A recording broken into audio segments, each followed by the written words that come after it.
Basahin natin mga pang-uri. Bago ang lahat, please don't forget to like and subscribe to my channel. Kamusta muli mga bata? Ako uli ito, ang iyong teacher, Riri. Tayo ngayon ay magbabasa ng mga pang-uri at mga pangungusap. Handa na ba kayo? Umpisahan na natin. Mga salitang pang-uri.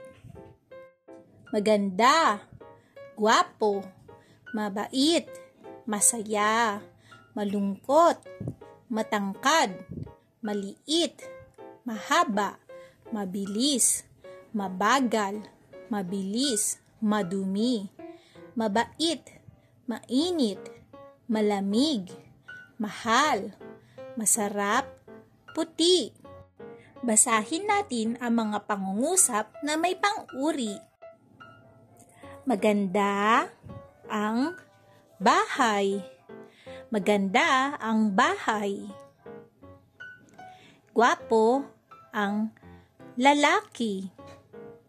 Gwapo ang lalaki. Pangit ang damit. Pangit ang damit. Mabait na bata. Mabait na bata.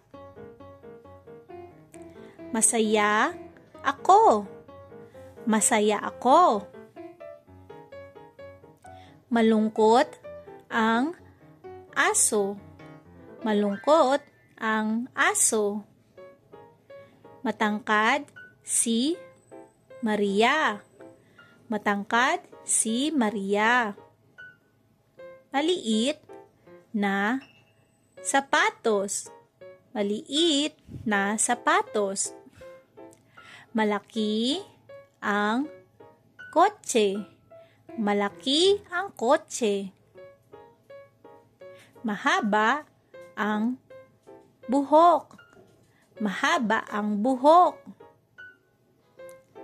Mabilis ang takbo. Mabilis ang takbo.